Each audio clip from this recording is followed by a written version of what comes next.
The email arrived at 11:57 p.m., 3 minutes before a weekend. Its subject line was as cold and clinical as the sender. Saturday work schedule. Mandatory. Inside, there was no greeting, no apology, just a bulleted list of tasks accompanied by a final note. No overtime pay authorized. Expectations remain the same. To most, it would have read like a mere inconvenience.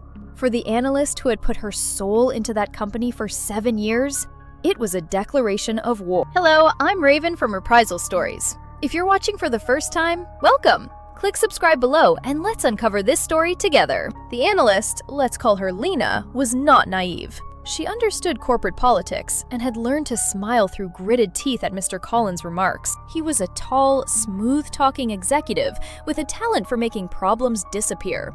Particularly when those problems were employees who threatened his ascent. He had taken credit for her financial modeling in the past, leaving her watching as he accepted accolades she deserved. Lena had grown up watching her mother work 2 jobs to pay rent, instilling in Lena a hatred of exploitation. Maybe that's why this email sliced deeper. On Monday, Lena walked into the fluorescent-lit office with eyes that had not seen sleep, and a plan that would take months to execute. She started collecting everything. She printed emails where Mr. Collins had demanded unpaid labor. She copied spreadsheets he had manipulated. She purchased a pocket voice recorder. She captured his offhand jokes about keeping the auditors guessing and creative accounting.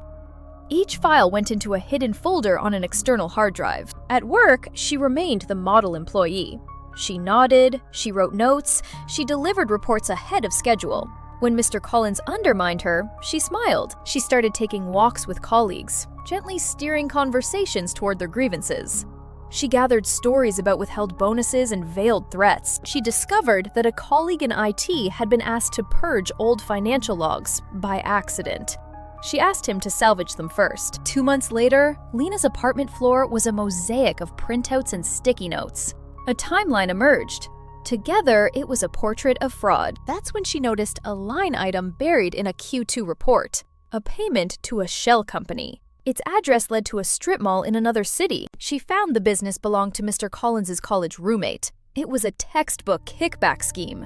The stakes had officially escalated to corporate crime. Under the pale light of a diner, she slid an envelope of documents across a table to a quietly dressed attorney. He said, "Collins has violated federal law." They outlined a strategy: accumulate irrefutable proof, file a report with the SEC, and present the board with the facts so they could not suppress it. Her double life intensified.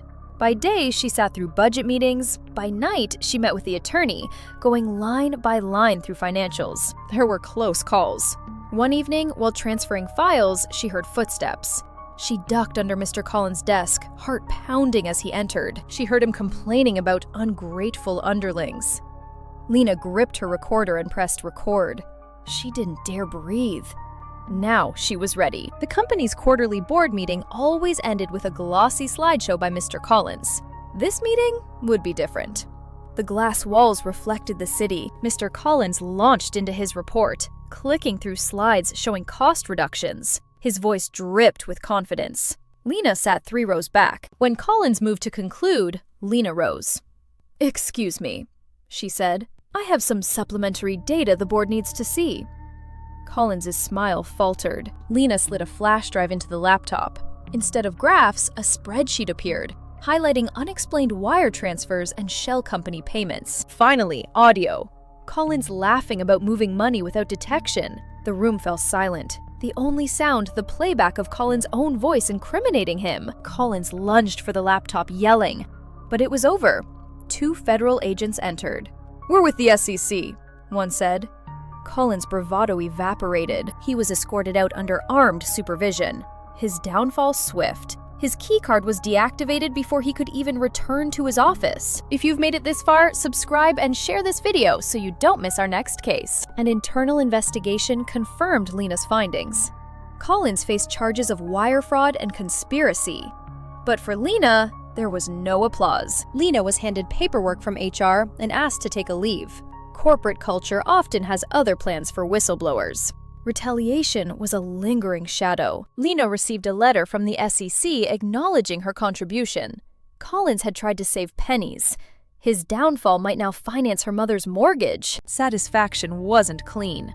Lena had crossed lines she never thought she would, operating in moral gray areas. The system that allowed Collins to thrive remained intact. She stared at the photo of her mother, who told her, "Never let anyone treat you like you're disposable." Lena had taken that advice farther than anyone expected. She had exposed the rot at the heart of a company. She didn't regret it. She just wished it hadn't been necessary. Revenge stories rarely end neatly. Lena solved a case no one else would take. She proved that when pushed, an ordinary analyst could take down an extraordinary fraudster. Justice came at a cost.